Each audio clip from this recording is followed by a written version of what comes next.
안녕하세요. 공부하는 엄마 아빠 뚜부TV의 뚜니입니다.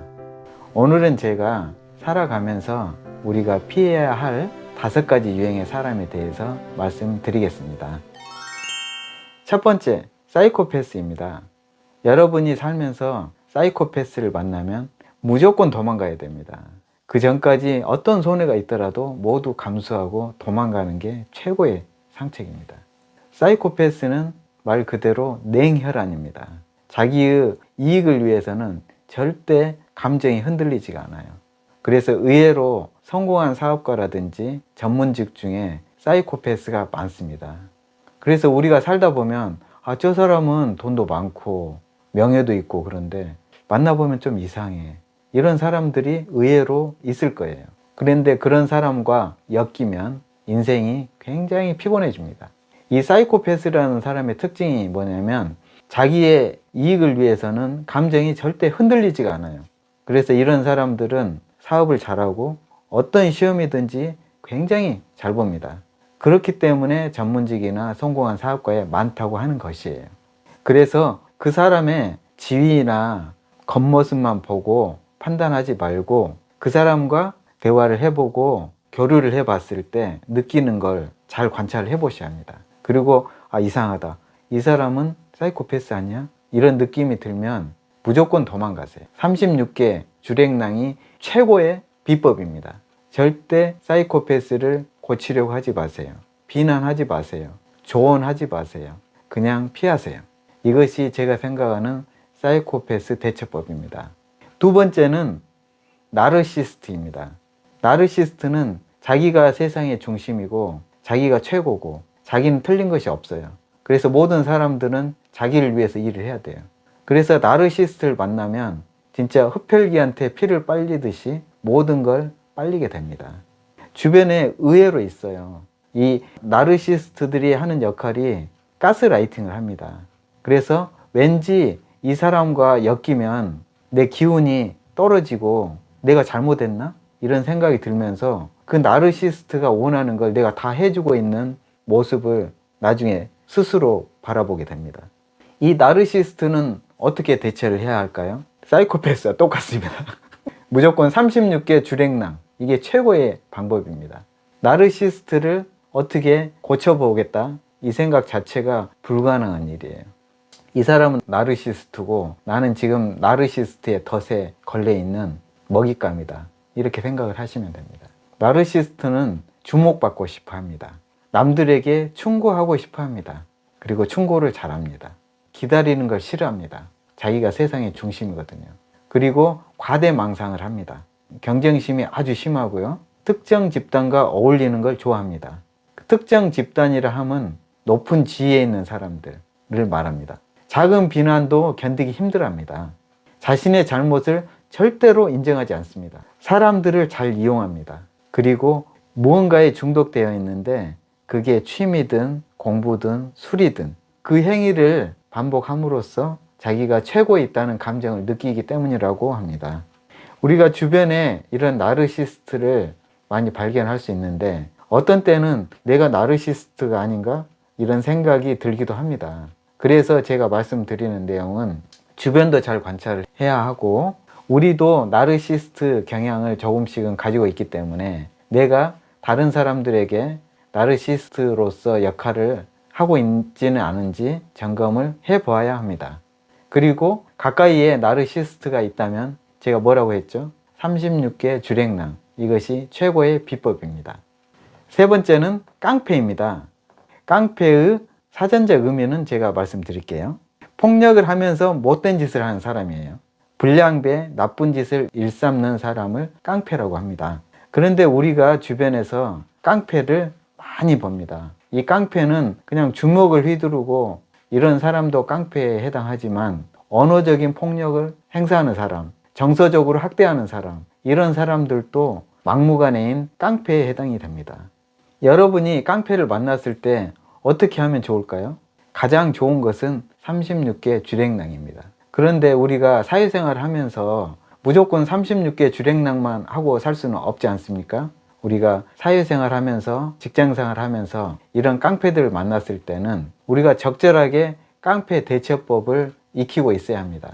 당신을 지배하려는 깡패가 나타났을 때 여러분들은 깡패는 폭력적인 성향을 가지고 여러분들의 기운을 뺏으려고 하는 것입니다. 그래서 깡패가 여러분들에게 폭력을 행사하려고 할 때 그게 언어적인 것이든지 정서적인 것이든지 그런 경우에는 이렇게 한번 해보세요. 죄송합니다만 제가 딴 생각을 하고 있었네요. 다시 한번 말씀해 주실래요?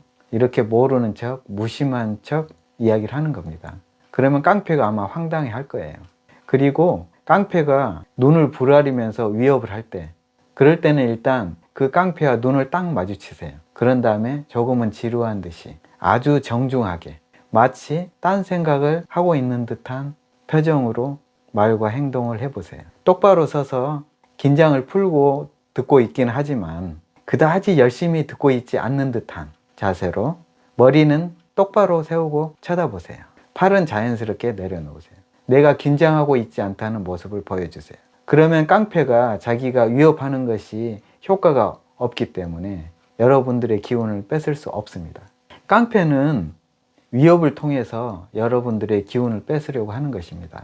그런데 반대로 여러분들이 그 위협에 굴하지 않고 기운을 뺏기지 않으면 힘이 없어져요. 그래서 깡패는 이렇게 당당하게 대처하시면 됩니다. 물론 깡패가 폭력을 쓸 때는 무조건 36개 주랭랑을 해야 됩니다. 그렇지만 정서적으로, 언어적으로 위협을 할 때, 이런 때는 제가 말씀드린 방법을 한번 써보시기 바랍니다. 분명 효과가 있을 것입니다. 네 번째, 얌체입니다. 우리가 세상 살면서 가장 많이 만나는 피해야 할 유형이 얌체입니다. 그렇지만 우리가 사회생활하면서 절대 피할 수 없이 많이 만나는 유형이 얌체입니다. 얌체의 사전적 의미를 제가 읽어 드릴게요. 얌체는 원래 염치가 없는 사람을 얌체라고 합니다. 거리낌 없이 자기 이익만을 위해 행동하는 사람이나 그렇게 행동하면서 부끄러움을 모르는 사람을 얌체라고 합니다. 우리가 학교 생활하면서 얌체들을 많이 봤죠. 자기는 안 하면서 쏙쏙 빠지고 다른 사람 부려먹고 자기가 한 일도 아니면서 자기가 한 것처럼 이렇게 하는 사람들, 그리고 자기 일인데 다른 사람들한테 시켜서 공은 자기 걸로 가로채는 사람들, 이런 사람들이 의외로 많습니다. 그리고 그 얌체 때문에 속상해서 화병이 나는 사람들도 많고요. 우리가 그런 나쁜 사람들 때문에 화병이 걸리면 안 되지요. 그래서 평상시에 이 얌체 대처법을 잘 훈련을 하고 있어야 합니다. 제가 훈련이라고 표현한 이유는 알고 있다고 잘 되는 게 아니에요. 그래서 평상시에 계속해서 시뮬레이션을 해보셔야 합니다. 롤플레이를 하셔야 돼요. 얌체가 왔을 때 즉각적으로 대처할 수 있도록 준비가 되어 있어야 합니다. 그럼 얌체는 어떻게 대처를 하면 좋을까요? 얌체는 여러분들에게 끊임없이 뭔가를 요구할 겁니다. 다시 말하면 자기는 하나도 손해를 안 보면서 여러분들에게 요구만 할 것입니다. 그럼 어떻게 대처를 할 것이냐? 그런 때는 미리 여러분들도 얌체에게 요구할 것들을 준비하고 있어야 합니다. 만약 얌체가 뭔뭘 해달라고 하면 그러면 싱글싱글 웃으면서 제가 그걸 해드릴 수 있는데 그걸 해드리기 위해서 이걸 해주시면 제가 이걸 해드리겠습니다. 얌체가 요구할 때 그걸 하기 위해서는 내가 이게 필요하다, 이런 식으로 대처를 하면 얌체는 계산이 빠르기 때문에 생각을 해볼 것입니다. 내가 이걸 해서 이걸 하면 내가 손해인데, 이런 식으로 하다 보면 더 이상 여러분에게 얌체 짓을 하기가 힘들어질 거예요. 그래서 얌체 대처법은 내가 미리 준비를 하는 것, 그래서 얌체로부터 우리 자신을 보호하셔야 합니다. 다섯 번째는 경계성 인격장애입니다. 경계성 인격장애란 의외로 우리 주변에 많습니다. 정서, 대인관계가 매우 불안정하고 감정 기복이 아주 심합니다. 권태감이나 공허감이 만성적으로 나타나는 경향이 강하고요. 이런 요인들 때문에 자제력이 아주 약합니다. 불안정한 인간관계를 맺고 충동 성향이 강합니다. 그래서 감정 상태가 정상이었다가 갑자기 우울 경향으로 갔다가 어떤 때는 또 분노 경향으로 갔다가 왔다 갔다 하는 경향이 있습니다. 이런 사람들이 낭비하는 경향이 있고 도벽이라든지 자살 시도, 자해 이런 걸 많이 하는 경향이 있고요. 남성보다 여성에서 발병 빈도가 높다고 합니다. 여러 가지 인격 장애가 있는데 그 중에서 가장 많고 가장 흔하게 볼 수 있는 유형이 이 경계성 인격 장애입니다. 우리가 어떻게 대처를 해야 할까요? 물론 그냥 피하는 게 가장 좋습니다. 그런데 모든 사람을 우리가 피하고 살 수는 없기 때문에 이런 사람을 만나게 되면 이 사람이 혹시 경계성 인격 장애가 아닌가 이렇게 생각을 하고 내가 미리 마음의 준비를 하고 대처를 해야 합니다. 그래서 우리 자신을 보호해야 합니다. 절대로 충고를 한다든지 너 성격 바꿔라라든지 이런 식으로 조언해서는 안 됩니다. 이것은 병적인 경향이기 때문에 고치려고 해도 잘 고쳐지지 않습니다. 그리고 본인이 그에 대한 인식을 하고 고치려고 해야지 변화가 있는 것이지 주변에서 너 잘못했다고, 너 이상하다고, 너 미쳤다고 이렇게 조언을 해준다고 변화가 될 수 있는 건 아닙니다. 오늘은 제가 우리가 살면서 피해야 할 5가지 유형의 사람에 대해서 말씀드렸습니다. 이런 사람들을 우리가 살아가면서 만나게 되었을 때 제가 뭐라고 했죠? 이 사람들은 절대로 고치려고 하시면 안 됩니다. 그냥 가장 상수는 36개 주랭랑이에요. 그 첫 번째 수를 쓰시면 좋고, 만약에 첫 번째 수가 불가능하다 그런 경우에는 미리 마음의 준비를 하고 상처를 받지 않도록 자기 자신을 보호해야 합니다. 오늘 내용은 제가 감명 깊게 읽은 배무내에게 말 걸지 말라는 책에 있는 내용을 정리해서 말씀드린 것입니다. 시간이 되시는 분들은 꼭 읽어보시면 좋겠습니다. 오늘도 제 영상을 끝까지 시청해 주셔서 진심으로 감사드립니다. 내용이 도움이 되셨다면 구독, 좋아요, 알람, 공유 부탁드립니다. 감사합니다.